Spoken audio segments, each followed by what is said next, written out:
Yo, this is Levi Lusko, approximately 50% or less of Hey, It's the Luskos, and I'm coming to you from the helm. I would even say cockpit of Hey, It's the Luskos, and you might notice something significant. I'm all alone, and let me tell you why. My wife, Jenny, the other host of Hey, It's the Luskos, has abandoned me. I don't know why. She stormed out. Was she angry at me? Didn't seem that way. What it seemed like was she was a little flustered. Perhaps maybe there's a child that she had neglected to pick up or some other duty that I probably am to blame for. So I am coming to you to introduce this episode, this October 28th episode, this 64th episode of our podcast, on behalf of both of us to say how grateful that we both are that you are here. And we're just a few days away from Halloween. Hope your Halloween plans are coming along swimmingly, unless you're super vehemently opposed to Halloween, in which case I hope your harvest festival is wonderful and that all the trunk or treating you're going to be doing is amazing. And the biblical characters that you will dress your children as, yeah, I'm looking at you, Nicodemus, for the short kids, is a real hoot. Today on the episode of this podcast, that is the one you're listening to, because that was not a tongue twister, we have the treat of having YouTube sensation and all around beautiful, wonderful people, Cole and Savannah LaBrant. And they are prolific out there in these videos they produce, they put on the internet. And of course, they're authors and just genuinely amazing people. So without further ado, let me also say to you how much I appreciate you for watching this, listening to this, sharing these episodes with your friends, family, neighbors, coworkers, and compatriots. And I'm going to go look for my wife now. Hope you enjoy this episode.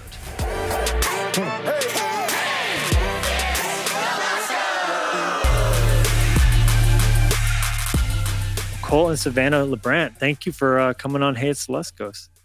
Yeah. Thank you for having us. Thank you for having us. We are excited to be here. Super honored. We've been fans of you guys, following you both for so long. I think Savannah and I heard you first, Levi, at Passion Conference. Yeah. And probably 5 years ago. Yep. And it would have been 2016, right? Yeah. It was whenever you told the story of Linya. And it was just wrecked us. And obviously we had 3-year-old Everly at the time. Mm-hmm. She's almost 9 now, but I think just having a little one like that, it hits even harder.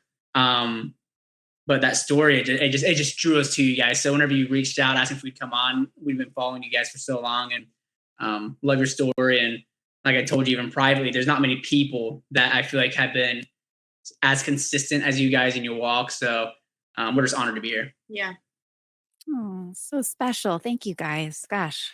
Well, it's been fun watching from across the country and world, just watching God's hand on your life, just the platform, the story. It's been really cool. And we've the same publisher, you guys' book, Cole and Sav, Our Surprising Love Story, which you released back in 2018, is on W, which both of Jenny and I's books have all come out on W Publishing. So it just was a matter of time before we ended up doing something together. That's right. As we mentioned off camera, I had the chance to meet for sure, Cole. I think I met both of you guys just in passing at an event we were both at, but we just started to feel, and even some people on our team were like, gosh, you guys got to try and do something with the LaBrants, which is so cool that we're here and that we're grateful you would take some time. So we thought today we just maybe get to know each other a little bit. It's like a first date here together. We're like double date, a double date, kind of blind double date. The kids are napping, and so it's a perfect moment to until we get together in person, which has to happen. Yes. Shortly. We got to hit those Montana slopes. Yes. Montana slopes. Yeah. Do you guys have skiing there? I mean, it's probably just outrageous, right? Yes, Montana in Spanish does mean mountain, and we got them, bro. We got some mountains. We got some snow. Yeah. There's obviously some great ski resorts. We live right next to Whitefish Mountain Resort, which is fabulous skiing. And then you have tons of helicopter and cat skiing options too, where you can get taken up and just make your own adventure. Oh, that's crazy! Wow. Do you guys ski or snowboard? I snowboard. Yeah, Savannah's a snowboarder. He's not very good. I'm not too good at it, but I love snow nonetheless. So I'll get out there. You just play and you just build a snowman. Yeah, You'll be snowman. unmistakable because long, and then I wait for him at the bottom. I just build the snowman while she's snowboards. Yes. but you'll be hard to miss because you'll be shirtless, Cole. Snowboarding I'm just always- yeah. Yeah. You the can always catch me. signature move. Oh, it's so great. Oh my gosh. That's amazing. Now a little bit about origin. I know, where does Alabama figure in? Because you somehow have a connection to Alabama. Yeah. I was born and raised in Alabama. Somehow. Yeah, I was born and raised there. I'm 25 now, but the first 20 years of my life, literally right 19, right before I moved out here, we got engaged, that kind of thing. I was in Alabama, grew up there, went to college there, dropped out of college there, moved here and got engaged. And I've been in Orange County ever since. But yeah, Alabama's home sweet home for me. There you go. And have you Alabama. been? And I love Alabama. Have you been to the Huntsville Rocket Factory, the whole place where the rockets were made the for the Space Apollo Center? program? Yeah. Yeah. I did one field trip there. It was awesome. I was young. I don't remember it too well, but yeah, I've been there. Okay, I'm like mildly obsessed with NASA and space and stuff, and that's the one Not place mildly. Around the country I haven't been to. I've been to the Kennedy Space Center in Houston and Smithsonian DC, but I do have my sights set on going to Alabama at some point. Wow. Well, yeah. Alabama doesn't have many things that draws people in other than football. So you got the Space Center and football, and other than that, I don't know why anybody would go to Alabama. I went there all the time. Just you went there for me, but I was going to say, don't put Cole on the Chamber of Commerce for Alabama. Don't go to Alabama. I love Alabama, but I love Alabama too. anybody who's lived there for 20 plus years like I did, it's okay. It's okay. Don't they have beaches? Yeah. And if you go down, it has like that little tiny, I guess, peninsula you could say that pokes out and it touches, and it's really like nice. An hour and a half. Right? Yeah, I think it's Orange Beach. Yeah. But And I've luckily heard we're good close things to the about- Panhandle of Florida. I've heard good things about lakes too. Like there's some good lakes, good that kind of stuff. There are some good lakes: Lake Martin, Lake Eufaula, gators in them, but that's kind of most lakes. Oof. That's not good. That is not. Yeah, It's and you not guys got Alabama's got poisonous snakes too, which kind of freaks me out. Oh yeah. We got those They got a lot of moccasins, weird things. bugs, humidity. Yeah. But Now, Cole, at the time of Alabama this football. recording, speaking of, you have a spider bite on your jaw. Is that right? yeah. He did. Yeah, I don't know how we can see it. It's healed It looks tremendously. way better. Oh my Tremendous. Like god. this is nothing. This is nothing. Okay. Yeah, I want to hear the was- whole story What because you happened? posted some about it on your Instagram and on stories, and I caught some of it as it went. But we need to get the whole juicy story here. So I don't even think he knows the whole. that's the juicy thing is we don't really know. It's unknown because it happens in your Yeah. sleep, probably. story. Uh-huh. It did. Essentially, I was on a guy's trip. I haven't done a guy's trip in like 4 years, kind of Mhm. since we had been together. And I was like, before we enter baby number 4 season, I've got to do a guy's trip because I never let him leave the house. she never lets me leave the Never. house. I'm just kidding. Savannah's so stuck. chill. Savannah would let me go on a guy's trip always. He just never has. I just love being home with the babies and the family. But so I was like, I'm going to do a guy's trip to Florida, go to Florida. And we're in my friend's back house that he essentially built in Florida. And the first thing that we noticed when we get there is that there's spider webs in all the corners of this little back house. And we're like Oh. joking about it because we're young guys. We're like, we don't care where we sleep and whatever. And we're joking about like these spiders biting us. And the last day I wake up with this bump on my face. And I break out from time to time, but like this one's different. And at first I really do think that it's like a zit or an ingrown hair or something, even though we can kind of see like the little knots on it. And I fly home and it's getting bigger on the fly. And this thing's just swelling up like in this first day that I noticed it. And by the time I get home to Savannah, that flight from Florida to Alabama, like it's like a second ear under my ear. It's just like I have 2 ears. But this one hurts and it's painful and it's throbbing. I'm like, oh, I definitely got bit by those spiders that were in there. And everything that we looked up, we just came to the conclusion that it was the black widow bite that was in that room with us. And when I looked up like symptoms and all this stuff, and fortunately, I think I was doing okay. It got really big, and I was just like, really bad. It got really really, bad. really bad. I wish I could like input pictures of like day 1, day 2, day Like 3, I could like barely look at him sometimes, and I love him so much. I was like, oh, because it wasn't just Oh. a that is bump. so gross. I was Yeah, going to mood- say, mood do you expression. do you So find bad. yourself supernaturally strong all of a sudden? Yeah, Spider-Man? I get like tingly, but other than that, I that's would make about him it. keep band-aids on it while he was around. Because it wasn't just a bump. It was bad. It was Like you didn't know if stuff was gonna come out of it at any second. Oh my it was God. Like festering. 1,000 baby spiders? Yes, I was just terrified. And it's still a little hard. So I like we're hoping that there's not baby spiders. Cole, in there, did you seek out medical attention for this at all? Twice. Yeah. No, I went to urgent care once. She made me. I'm the kind of guy that I'm like, I don't think I'm dying. I'll be I'll be fine. okay. But Savannah was like, I'm not even gonna like look at you unless if you go get this thing smaller. So I went to urgent care. They put me on antibiotics. I start taking them, and the next day I wake up and it's just like twice the size as it was the day before. So I'm like, I start looking at like staph infection and how it can like get in your system and blood. It's a bad rabbit hole to go down. The Yeah. IMDb rabbit hole is a bad place. Yeah. But long story short, he started taking the antibiotic, and then it started just naturally coming out on its own. exploded. Now it's probably the grossest part. But then he had a huge, like this deep hole in his face once everything came out, and I was like, "There's no way that's gonna heal. Like that's gonna be a huge scar. Like you should go. That might even need stitches. Like that's what I was thinking in my head. It was a big hole. It was bad. And then all of a sudden, the next morning, it was just completely like healing up. Which is so everything that we nice. looked at like spider bites is like it does Yeah. like rots your skin away, you know? But no, his healed great. So But Wow.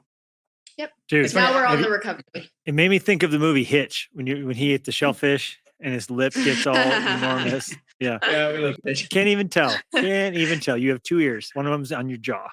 Yeah. So- it was tough. So those were Black Widow spider webs that were in the house. Okay. Yeah. We were in New Mexico recently, and we were at a hotel, and Levi I killed a Black Widow. right And outside of our door. We caught a brown recluse, which is even more poisonous, on my Oh. daughter's arm.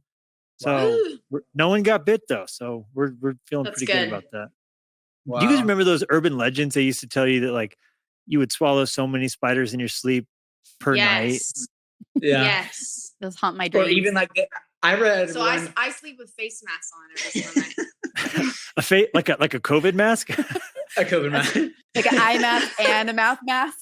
I'm like so scared of it. I just sleep with face masks on every night. That's what spider thing. Do you guys It's use funny eye that they're- masks? They do help. Sleeping with an eye They're- mask on. Do you guys wear those? I can't do it. No. I don't like it. But a quick funny story was whenever we wake up, the baby's coming to bed with us, and Savannah just stopped breastfeeding, but she usually would breastfeed the baby, and she was breastfeeding our smallest, and she looks up first thing in the morning, and there's a spider crawling on our ceiling, Right above me. right above her, and I'm No. like, "There's, that thing's probably been crawling up there all whenever. It's not going to fall on you." And she's freaking out while breastfeeding him that it's going to fall. And on it her. fell on me right after I said that. Falls right on her. No. So now I believe that we do eat spiders because like what are the that chances? could happen. Like if she was sleeping, it would have fallen on her, probably directly into her mouth, and she would have Probably. eat it. And now it's all Oh, I can yeah. think about every time I go to bed. This Now happened you've like given 2 her weeks something new to be terrified about. Now, how heard you guys talk about this? Because you guys, background wise, obviously, Savannah, your first child, Everly, Yep. was before you guys came together, knew each other, and you Yeah. just beautiful, beautiful, beautiful redemption story. Yeah. And I want to talk a little bit more about that for those few people who maybe are on our stream that don't know you guys' whole story. But I did watch one video where you guys talked about the Everly not being in your bed as a married couple story. I thought that was Yeah. a very funny thing to just kind of talk Yes. about a little bit. And I think it's so relatable because so many people we talk to, that's a struggle for them in their marriage is Yeah. the kids sleeping in the bed The kids thing. So being just in the kind of bed. fill us in a little bit on that whole thing. Yeah. So she slept with me her whole life until we met. Until we got married. So it was a struggle for her big time. Like she never like slept in her own bed because I obviously wasn't with anybody. So I just kept her in bed with me. And when we had to do that, he was very strong. Like when we were dating, like, okay, once we get married, like this has got to get like figured out, like I'm not going to get married. I'm a virgin. The kid cannot be in our bed. Like that's just, Yeah. And so we started like warming up to it. And it was really hard at first, but once we like really put our foot down, it was like, I would say it was like a long, hard 9 months. It was difficult because Like it was everything really hard for her. was really connected to Savannah in a beautiful way, Yeah. but in a way that it was just that dependency. I just tried all the little tricks and tried everything. Ooh, what are the tricks? Because I'm situation- telling you, we literally have people in our lives who are like, they only ever have sex in the drying in the laundry room because their kids sleep in bed with them. And so like they have to go sneak to the sneaking laundry room. And I'm like, the Bible does not say the laundry room is not defiled. It says the marriage bed is not defiled. You got to figure this out. Everly taught me like the hard way. I was like, I will never do that again. Like I loved sleeping with her. It was awesome. I will never do that again. That was way too hard. Like, and now my babies are like sleep trained to the T. It's like so different with them than Everly. But yeah. Yeah, it's important. What were the Very tips important. and tricks though? Because I think this is actionable. Like, let's just bring her in our bed. I'm like, no, she's not coming in our bed. It's not happening. Now it kind of flip flopped. Talking about posing, not Everly. Everly doesn't sleep in our bed anymore. And so, but she was 4 at that time. Yeah, she was 4. Yeah. Yep. That's hard. That's a hard age to. Yeah, it's hard. I wish it was like 2. I retrain. feel like it would have been a little bit easier. At 4 was hard because it's all she knew, Mm-hmm. It's ingrained into her. She was used to that California king. She liked the space. Yeah, absolutely. Yeah. What were some of tiny your- baby bed. Yeah, exactly. What were some of the tips and tricks for people who are trying to? I'm sure there's 1,000 good I- YouTube videos, but I mean, I tried like the sound machine, the night light, Spray. I actually started by letting her sleep on the floor of our bed. I remember that. We let her start by sleeping on the floor, and then we like slowly transitioned to her room, and I would start laying with her. So I would lay with her until she fell asleep. And then I start making it, okay, I'm not going to lay here every night until you fall asleep. Now we're just going to pray and I'll read you a book and then I'm going to walk out. And that was hard. I remember we had to like stand at the doorway and watch her fall asleep. Like we two slow. weeks. It was like a good, Like she almost wouldn't a eat. year, I feel like, until she was solid. And she's great now, obviously. But it's just, that was hard. That was really hard. It is that you guys brought that up because Yeah. like she's easy, goes to bed now. But that was like a testing season. I mean, it sounds funny, like first world problems, but that was a testing season. I Just would like, just prep your mind that if you're doing it later, it's going to take some time. It's not just like going to happen overnight. Yeah. And we thought it was just going to be fine. I would a say- week she'd get over it. No.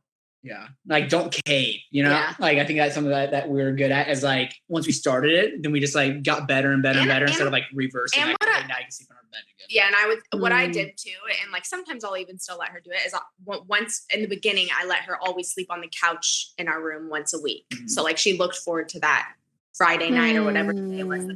So she would sleep on our couch that one night a week, and she'll still do it sometimes. But it's a little thing, but I think it's really important. And I think It's it's so not important. from a legalistic Pharisee thing, because it's not like Yeah. that. I think just from the sense of there's literally something between you. And when you're Yeah. married, you don't want anything between you. And, we know so many marriages that have sadly fizzled out during the empty nest phase.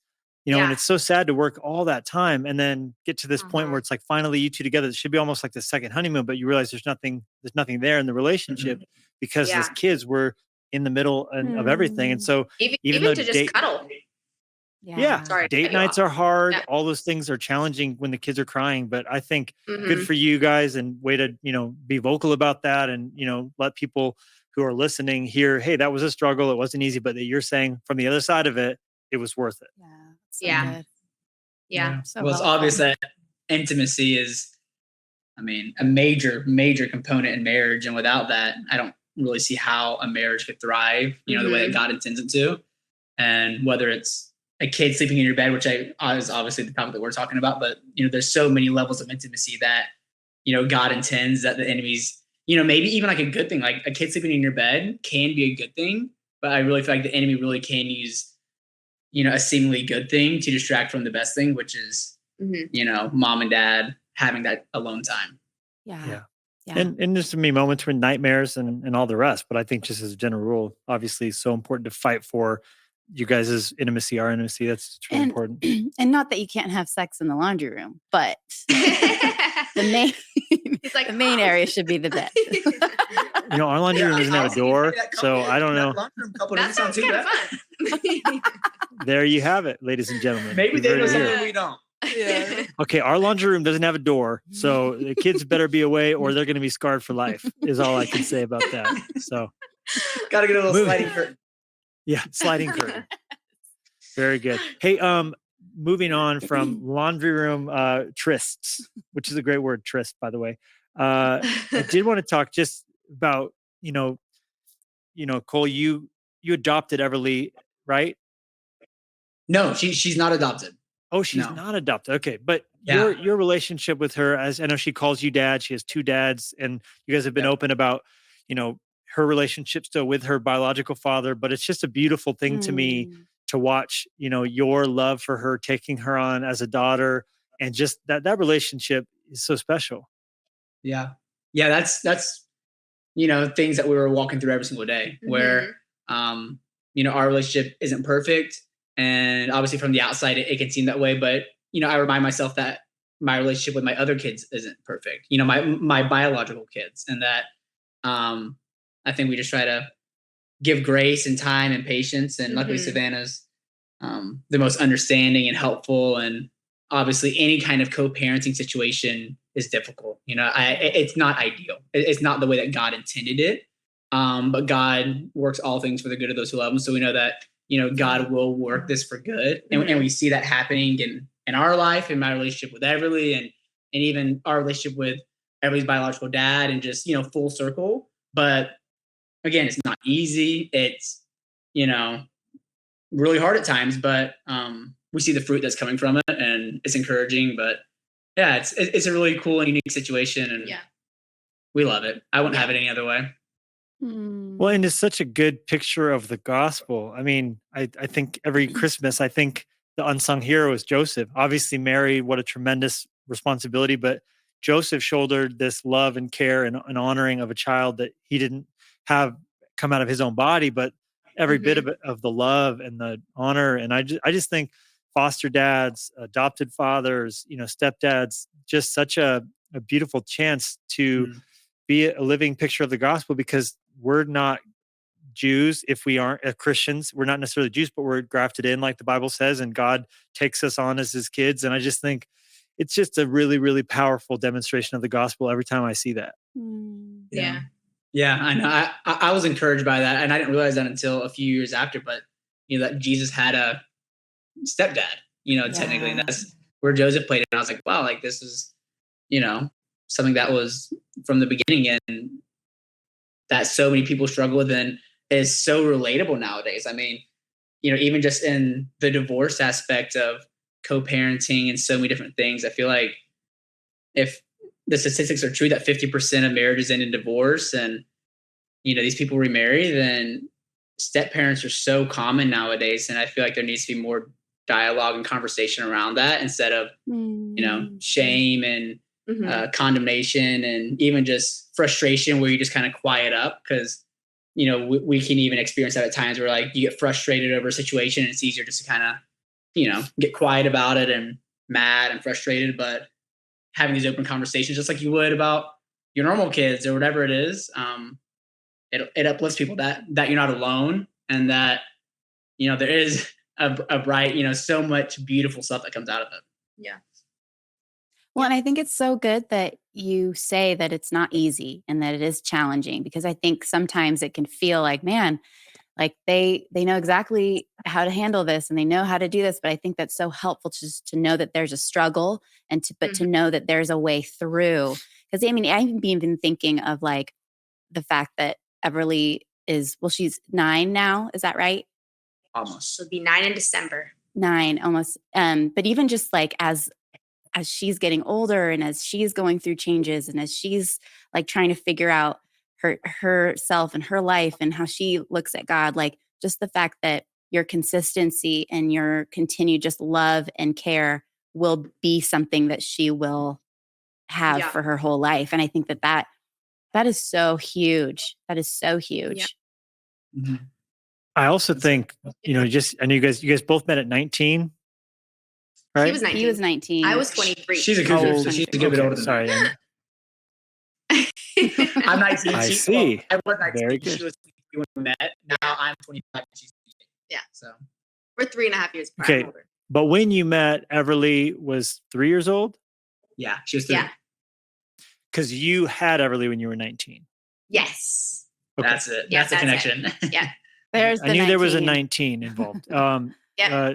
but I also I want to just camp out here for a little bit, because I feel like so many times, whether right or wrong, someone sees a single parent and just sees like, not even considering that within the realm of dating. There's just kind of this thing in their mind of like, I'm going to find someone who doesn't already have kids, and I just look at you guys and just the story of redemption and strength, and how many, single moms and single dads alike are there in the church who, would be a tremendous life partner, a tremendous spouse, a tremendous person to do life with. And how many of these kids are just waiting for someone to come alongside and not see them as baggage or as a hurdle, but as a calling. So I just think you guys are you being so open and vulnerable as you have in your book, your surprising love story, which people can read, but also the way in your videos you've put on the internet have just been so open about this, and a way for other people to reconsider what they might have previously, not even considered.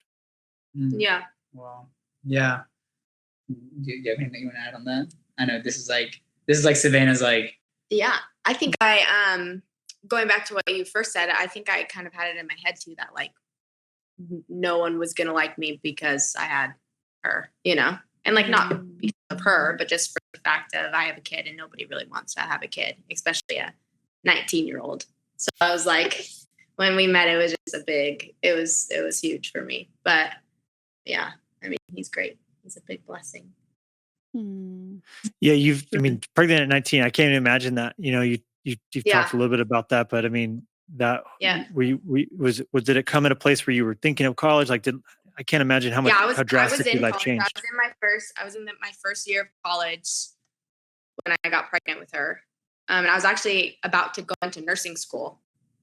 So then that happened, and I was like, I'm not sure I can do nursing school with a newborn.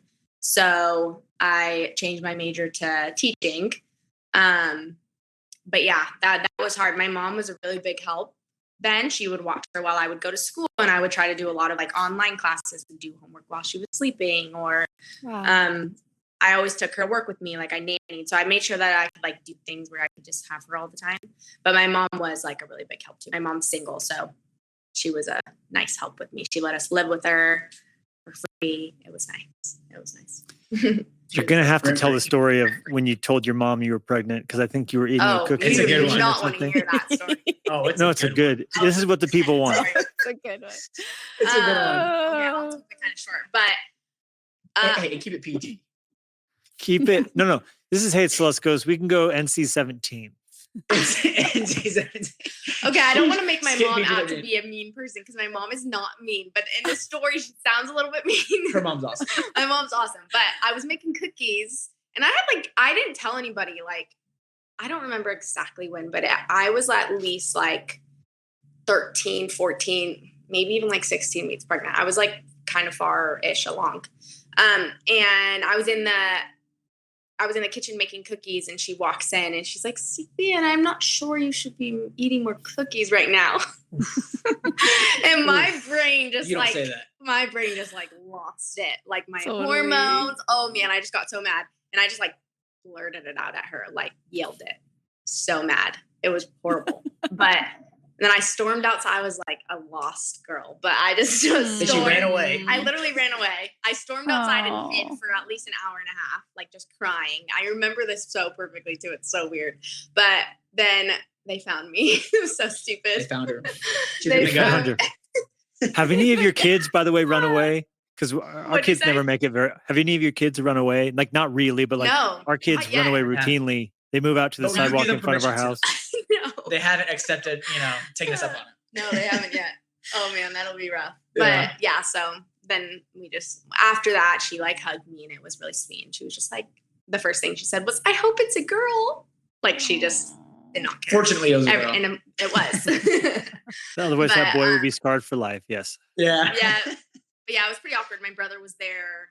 There was a few people there, so it was an awkward night, but it was fine. Everyone was very good about it. After they found you. After they found me. Yeah. So did you end up doing any of the nursing stuff, or is that still like a dream at all? I didn't. I stopped doing the nursing stuff. And I continued doing teaching stuff. I actually went to Long Beach, where I kept getting my degree. But then we started making videos. So I kind of put it on hold. The first year and a half we dated, I was still in school. Mm-hmm. And then I kind of put it on hold. So now it's still there. If I ever need to go back, I don't have much more to do really at all, which is nice. But yeah, we on a hold. We were both in college and we did not expect the social media stuff to go as successfully as it did. And so whenever it started, we did it as fun as most people do. And we're like, okay, we'll finish college and do this as a little side thing that we get to tell our story and whatever else. And it started doing really well. So we're like, let's pause on this stupid college that we don't enjoy and pursue this full-time social media thing that we do enjoy.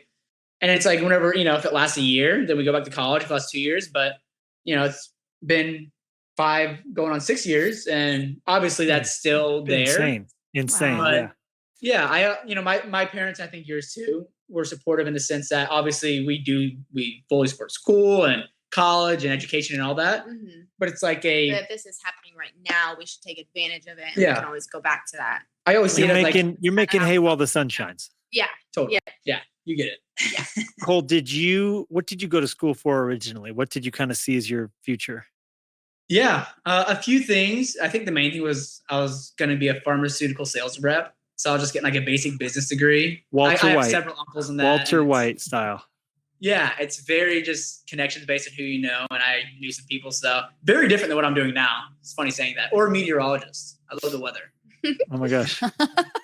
Yeah. Weather Channel? Do you have the Weather Channel on? I wanted to be a weatherman because the Weather Channel or the that is so in funny. Alabama, we had some crazy tornadoes come through. The high school that I graduated from, Enterprise High School in Alabama, a tornado hit that high school not while I was in it, but a few years before. And tragic story. Killed a few kids. It was while George Bush was president. He actually came and spoke at the school and they rebuilt it. But all that being said, I was terrified of the tornadoes in Alabama. Wow. So I thought I was going to be a weatherman. So I know when they're coming. That is amazing. We've never lived in any areas where there's tornadoes. That's just got to be the most frightening thought because it's almost like an alien abduction. Like this tornado just shows up out of nowhere. It's like a wild animal.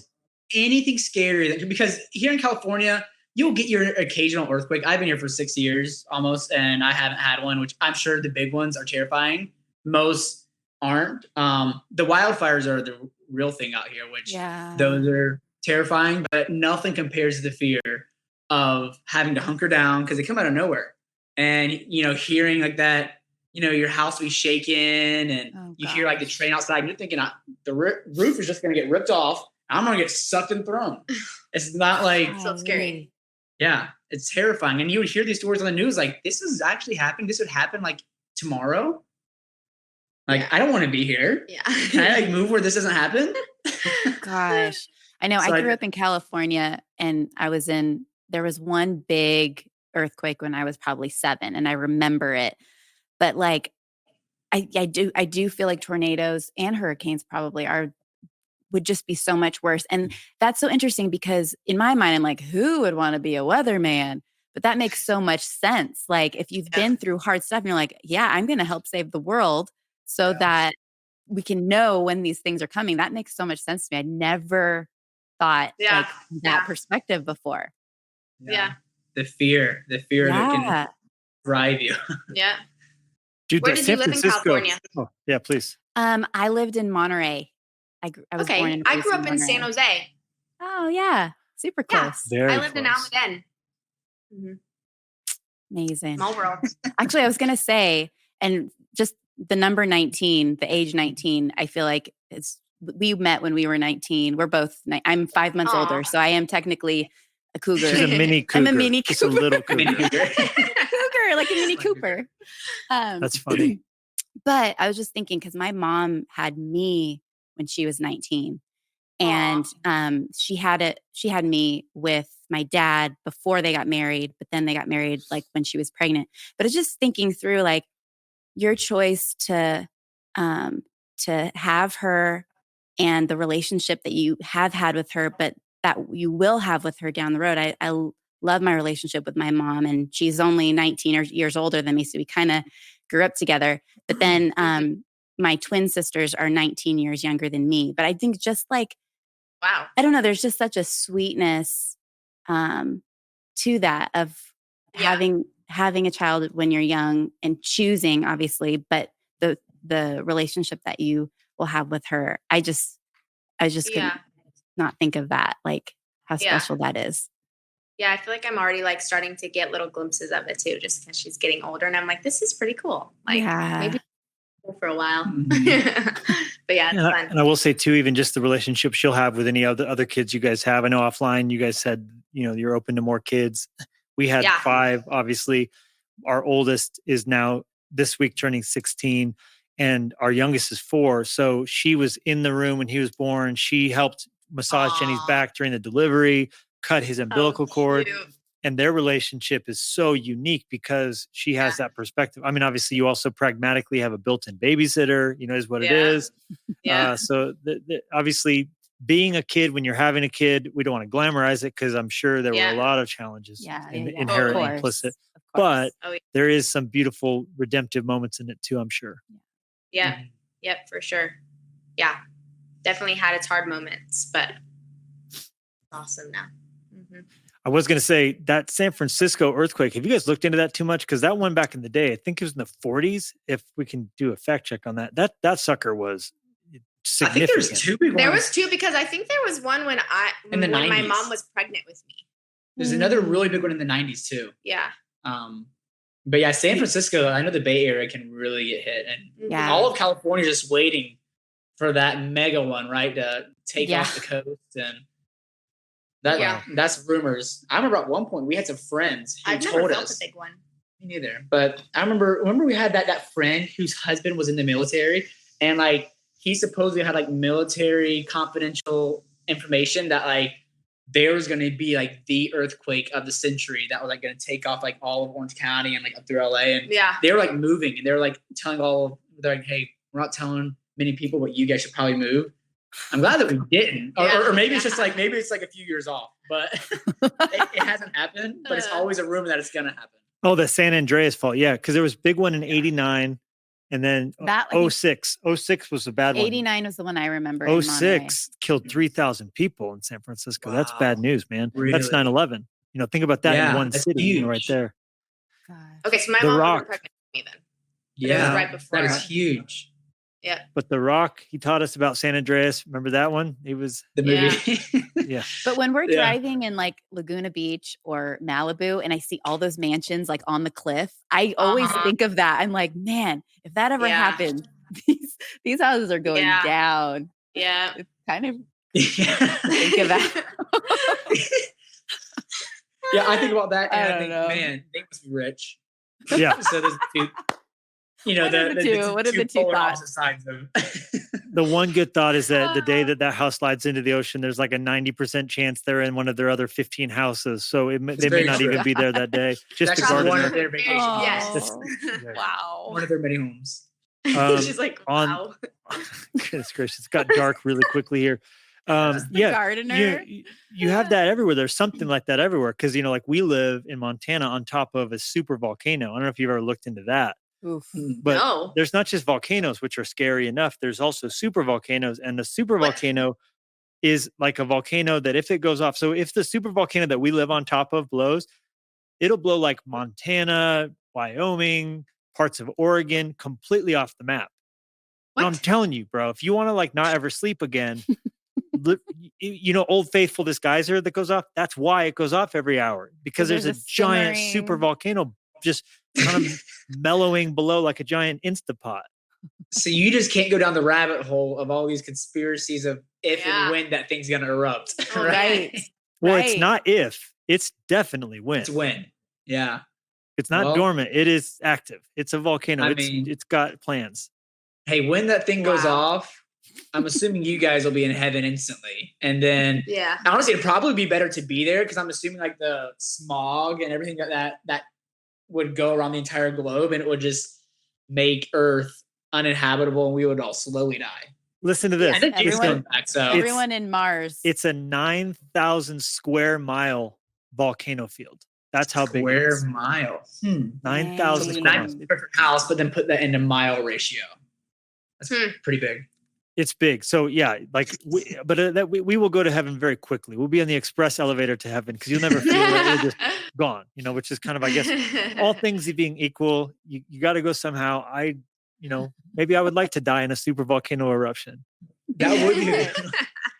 Yeah, no purgatory for you guys. You guys just go straight there. Yeah, 100%. I'll choose not to do that.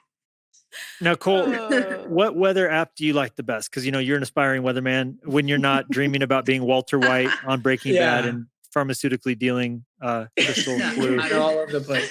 No, I honestly just use the weather app because out here, again, we get 10 days of rain max. Yeah, it's always basically the same. So it's like the exact same thing. I mean, back home, I was going to weather.com and I would check like the actual forecast and see like the green and the yellow and the reds and but here it's kind of boring. Like I actually miss the rain.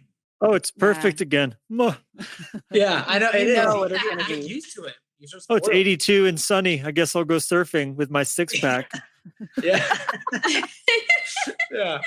It's true. It's Orange County. It really is just a beautiful area, and there's a reason that so many people want to be here, and obviously it comes with many flaws of its own, but as far as the weather goes and climatically, it's hard to beat it. Yeah, absolutely. That's awesome. Now you mentioned, the social media success that took you away from both of your prospective career trajectories. Obviously, Cole, you started the YouTube first. You had a channel when you were 16. Yeah.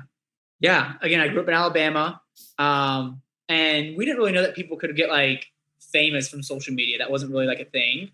What year would this be? This was, almost 10 years ago, 2012. 11? Oh, 2012. Wow. So what made you start putting your YouTube videos up? Was whenever we started. And I was 16. So I don't know if you guys can hear this. There's a guy cutting grass. He should be gone in a second, but there's a guy I can't hardly grass. hear it. It's Okay, fine. good. It adds, it's an ambiance. It's charming. It's like a sound machine that keeps your kids out of your bed. Yeah, exactly. It's like that white noise. Yes. But yeah, I was 16 and Vine came out. It was this new app. I would say it was like one of the first kind of revolutionary apps that like the average everyday person was kind of like getting a lot of views on. Prior to that, you had the MySpace, Facebook, and Instagram, where random people weren't just really like there wasn't like a viralness to it. Where with Vine, there was like that viral stuff, and there were these challenges. And I still remember the guy's name. His name was Delon Richardson. He just came out with a song called he didn't come up with a song, but he like helped make the song big called "Don't Drop That Thunthana."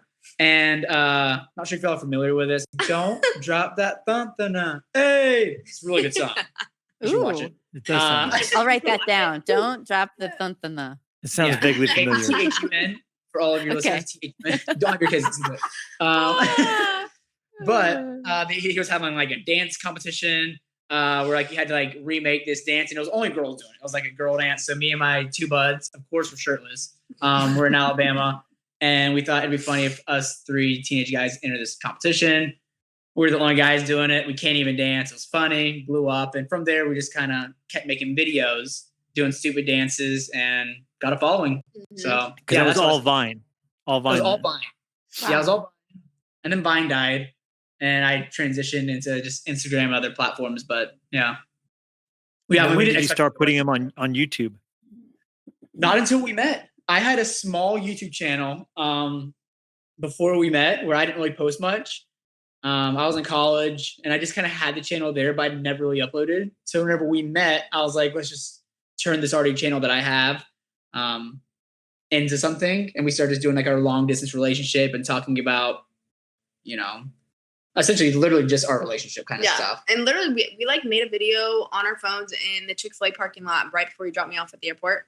We were just like doing it for fun, just for like videos to look back on, like just long distance videos to look at. Mm-hmm. And then it just kind of turned into a thing. Yeah, we in no way thought like yeah. this was gonna be big. Yeah. Or like this is it. Like if we do this right, it was literally just and most of our videos are filmed like on my phone, like front camera, like not really good quality so obviously it just still we even have just like a tiny little camera. even to this day. our production is not the We highest don't have quality. anything. But No, but that's part of the magic because it's very clear that you are just kind of doing what you love to do. And I was just thinking about this too, like putting yourself out there for the world to see seems so easy, but I feel like that could be also really hard just for everything to always be out, for everyone to see it all. Is that something that is hard, or is that just like not that big of a deal? No, it's really hard. Yeah. It wasn't at first. It wasn't like a thought in our head. Like we weren't, I think like some people think like, and I think because nowadays people are trying to become YouTubers to get money, or they're trying to, nowadays people know the money that can be made and the fame and the exposure and just everything, literally even just 5-6 years ago, I'm sure some people, who were ahead of the time did, but the average everyday person didn't really.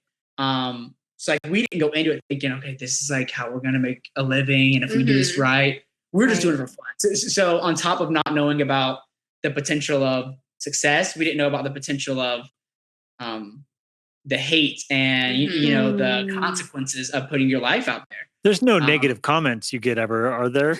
Because I wouldn't think on the internet you would face that. There's no negativity on the internet. You mean there's mean people online? I thought they don't let them have accounts. So yeah, I mean it's sadly it can get next level, especially if you stand for anything at all. I feel like we're both really good at like, it sounds mean, but like we just don't care. I feel like I don't really care. Like I totally care about like what my friends and my family and my parents and like you guys, like I care like what you guys think of me. But like I don't care what like the average, if they don't like the popsicles that I'm giving to my kids, I could care less. Like it's just always There's silly red dye things number like 2. that. What kind of a witch are you? Yes. These people. Red dye number 2. That's like how extreme we're talking now. Like it's really brutal. that extreme. So it's just like we kind of just learn to just not care. Well, Like you just have to and we also, filter. as hard as it is, because like we get like in our humanly mindset of just like getting so confused and angry and just mad at these people as to how they could be so wicked. But then I gotta like put on my God lens and be like, why are they this way? And our hearts, and I'm not saying it's like to pity or like to make myself bigger, like our hearts really do almost break these people. Like if these people are spending this much time getting mad about the popsicles that we have in our fridge, and not just kind of mad, but like they're spending all day letting people know that we don't have sugar-free popsicles in our fridge, and that they paid attention that Posey had 2 of them in one day, and they are just livid. And this is just like one example. I mean, I couldn't find a million. That's just the first thing. But it really just broke our hearts. Like, again, I'm not saying it's mean. It really matters to them that much. Yeah, like what is their marriage like? Because these are married women. Like, how's their relationship with their kids? Can you imagine? Wow. Can you imagine? And how sad is that to have to be that person too? Yeah. Because that's all coming out of some pretty dark places personally, I'm sure. Yeah. Like I want them to be happy. And like, there's no way that you're happy when you don't. Now, are you both pretty cool about it? Because like, I wonder if one of you kind of like does tend to nurse those things and kind of take that more personally than the other, or are you both pretty even keel about that? Right? I would say Savannah's a little more chill than me. Yeah. I think he can take things really personally. Like I don't know. It just depends on the topic. I still ignore things, I would say, really well, but it depends on the thing. I feel like as the protector of the household or whatever you want to call it, the man of the house. Yeah. If someone says something about one of my kids or my wife that I just know is entirely untrue, if it's like really severe, if it's like little things like the popsicle thing, I made a joke about that. Literally, we don't care. No. But if it's like something that's like really big and it's like, that is just like the biggest lie that like, fortunately we know it's going to go away. Like that could like ruin someone's life if like, you literally tried to spread that around. Yeah. It's ridiculous. Yeah, you guys. I know. Oh, go ahead. No, please. No, I was just going to say. I was just thinking we need some red popsicles at our house. We only have sugar-free ones. We need to get some more. No, we have sugar. We have ones. sugar. We have sugar. Everything. Yes, Captain Crunch. It's terrible. We do. No, but I was just thinking because Levi is a verbal processor. So like if he sees a comment, which he looks at the comments, I don't even look at the comments, but like he'll see a comment and he'll be like, "Oh my gosh, blah blah blah." And he's just Jenny opens Instagram like once a month. Okay, so she's got such a good. Can you see her That's halo? No, there's no her healthy halo. soul. Yeah, Beautiful. There's no halo. Awesome. Stop it. Glowing. Stop it. healthy soul. No, Yeah. but he'll say that and he's just kind of like processing. He's not really thinking of it. Like he's probably more chill about it. But then I get it and I'm like, that is so horrible. Or it makes me so mad. Or why would they say that? Or blah, blah. So then I more stew on it because I'm like a inward processor. And so I think unknowingly he'll let me know. And then I'll just be like, just mad. But I can't read the comments and like, I'm just more sensitive. But anyways, that's how we process that. So you guys are accidental influencers in an age where there's people who are wanting that as their career path. Like, I'm going to go to school to be an influencer. You guys are like, we had our lives, we had our dreams, but then we stumbled upon this. And was there a moment when you kind of realized, oh, wow, we're on to something here? You know, like, did it happen suddenly? Was it gradual? Was there just one thing that just spiked? Mm-hmm.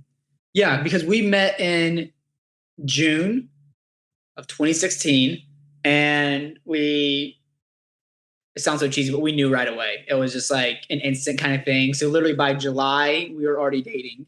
And there's several months there where she kind of kept me at a healthy distance from Everly. And it was just us until she didn't want to bring guys around that she didn't think we were going to stick around.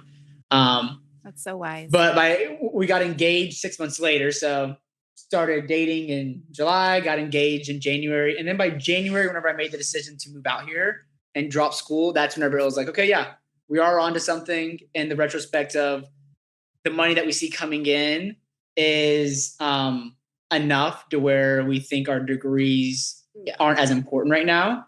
So that's whenever we're like, okay, let's take this a little more seriously. And yeah, obviously by that point, we're trying to be more consistent with maybe our uploads instead of certain stuff. And as we kept going, I think we got more and more, this is our job or whatever you want to call it. But it was definitely accidental. But then as it took off, I think there was a way to steward that. Yeah. Good word. Beautiful. Yeah. Now I'm sure the this answer to this question will be a lot longer than we have time for today, but in these years of doing this, how have you seen the platform change in tectonic ways? Well, it's like you can answer that better, but I feel like it was a lot. I feel like the more, I don't even know if this answers your question, but in the beginning, I feel like everything was just really easy and chill and we were more like smaller. And now I feel like it's like comes with all the stuff that we were just talking about. Like the bigger that you get, it's almost like the harder it gets. And not like to make it sound bad because it's awesome and we love it, but it is like the bigger you get, the harder things. Well, and even just in like the retrospective, we got a big following pretty quickly. And along with that, we had these Christian convictions and these passions. And so now here we are making a video about last family member to leave the pool wins a prize. And for everyone listening, we don't make our kids stay in the pool for a long time. We always put disclosures that it's just entertainment purposes. People actually freak out that we have our kids in the pool for like 4 days. We'll have like 24-hour challenges. And obviously we don't leave everybody in the pool for 24 hours by ourselves, Oh my gosh. That's off topic. But people are calling CPS on you guys. Yes. Yeah, really. But like we'll make some cheesy video like that. And then we'll see on the news some crazy law that comes out that goes entirely against what we stand for and believe. And obviously, we try to stay out of a lot of things politically and this and that, especially just being so young. I don't just want to voice something out of anger and regret it or whatever. But there are certain things that we undeniably, as I've even talked with you, Levi, more in private about, just have these strong convictions about that we reach a point where it's like, what is God calling us to? Especially just as people of faith. Like it would be so easy to keep making these happy-go-lucky videos that yes, are making the impact and the sense of people seeing a happy, healthy family with 2 parents. And, a lot of kids, we've had so many kids we talked to just saying like how much it encourages them just seeing a godly, happy family having fun. And I think, we forget about that impact, but we just want to start doing more. Really. Yeah. Where our convictions really, truly lie, especially in the state of our world, the state of our country. It's just like I don't, like if we're going to get hate for anything, God forbid it be about the popsicles in our fridge and let it be about like what I'm really passionate about. Like, yes, please hate me for this. you know? Well, honestly, Yeah. it's incredible. And I've told you this multiple times, but you guys have a lot that some people would say, hey, protect that. Don't rock the boat. Don't defy the algorithm, and here you guys are. And I've watched you guys just continue to point people to God. And, you've been, and in a beautiful way, because purity culture within the church gets shamed a lot and talked horribly about. But you guys are saying, hey, look, we chose to wait till we were married to enjoy this gift of sex, with the caveats of, yes, there's a past and we're not perfect. And we're not saying be perfect. We're saying this is God's plan and there's a reason for it. There's a blessing in it. And I just see you guys again and again and again in lots of different ways prioritize faithfulness to God's calling on your life and taking seriously the fact that you are role models over what would make the best business sense. And I just think God's going to bless that. Yeah, definitely. Thank you. Yeah.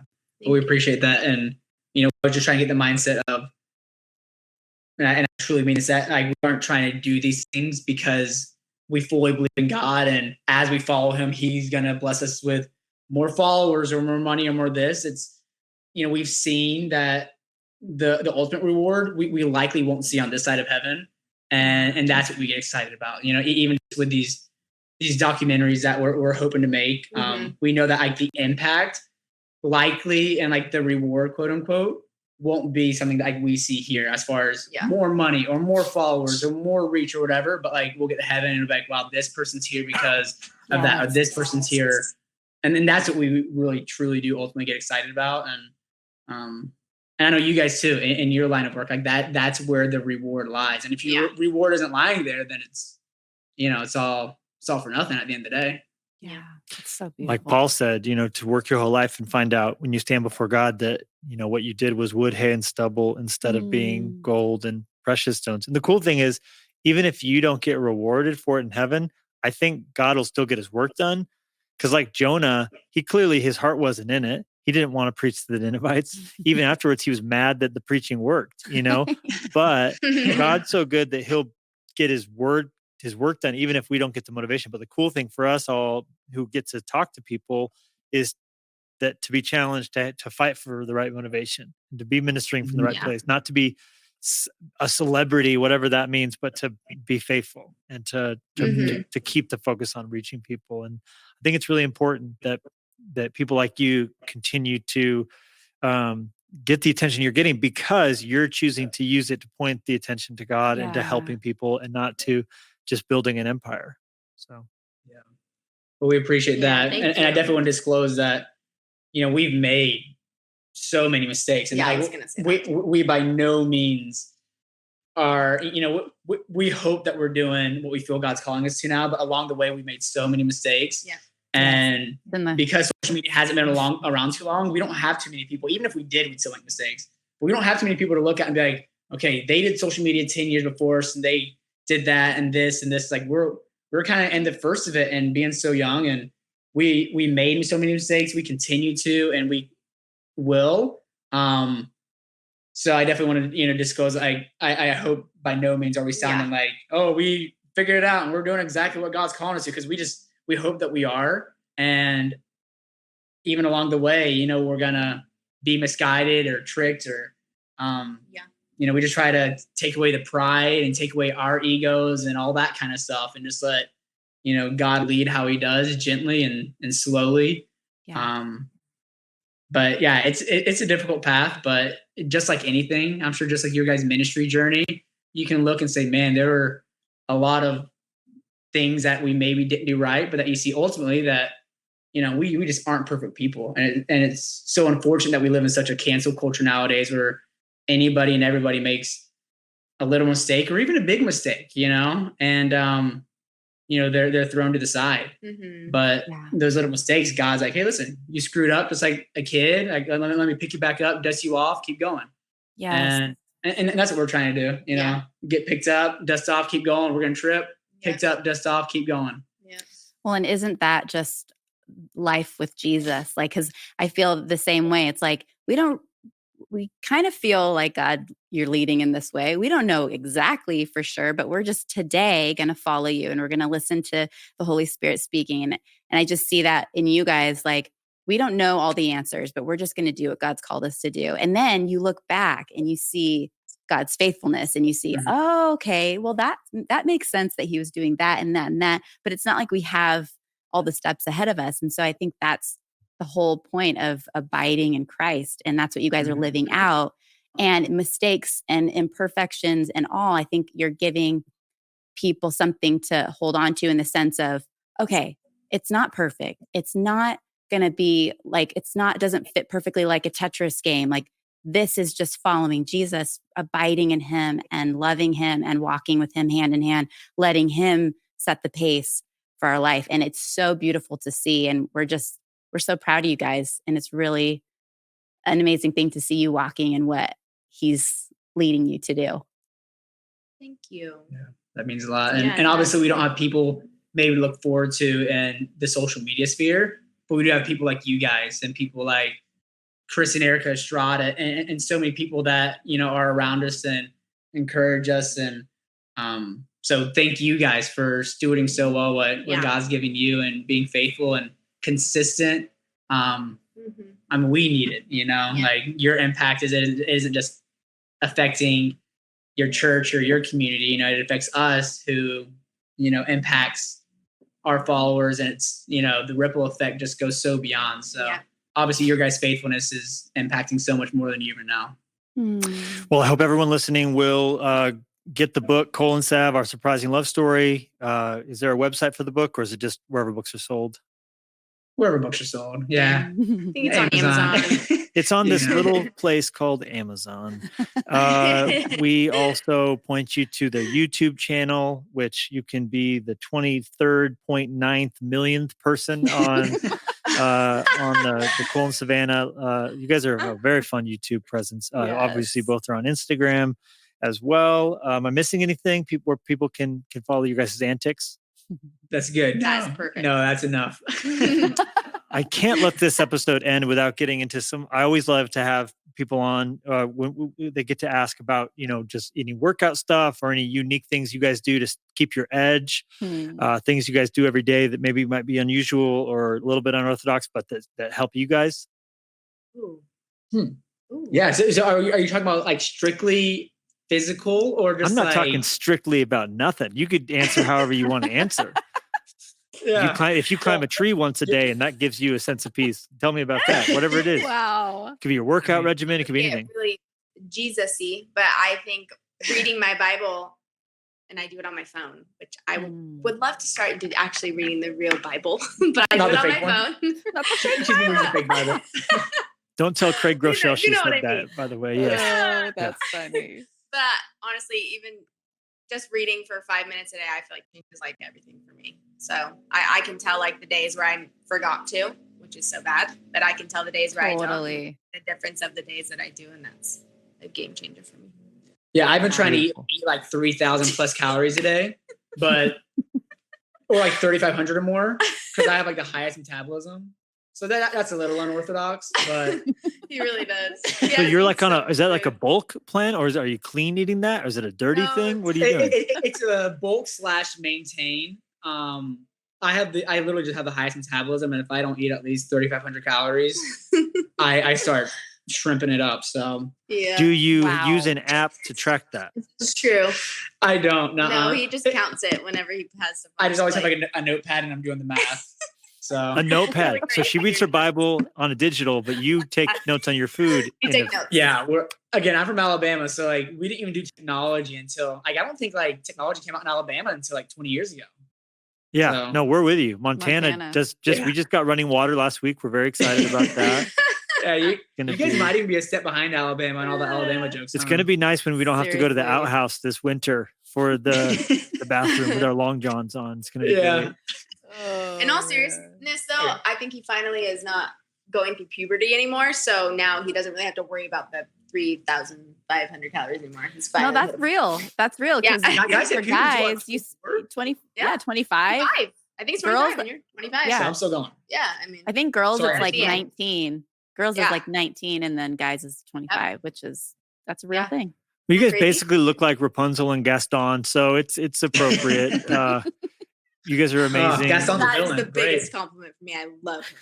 Oh. He may have been the bad guy, but he sure was good looking. He was easy on the eyes. Yeah, hey, I'll give him that much. Who would you rather prefer? Who'd you rather have us call you? I feel like Prince Christoph. Eric? Can you be? Christoph. Oh, you He can be always gets Christoph. Kristoff. yeah, Christoph, Christoph. yeah. Was it I used to have Christoph long bad hair, too? and I really picked No. myself.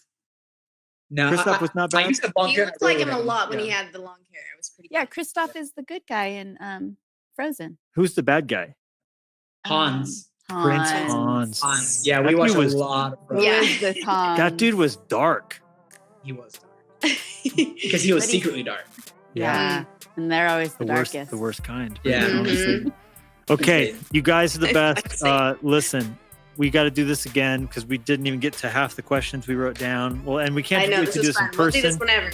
Get you to Montana, have you be part of our conference, and anyhow, all the things. Thanks you guys for being on. Love you guys. Thank you for having Thank you guys us. so much. We love y'all. We love you guys.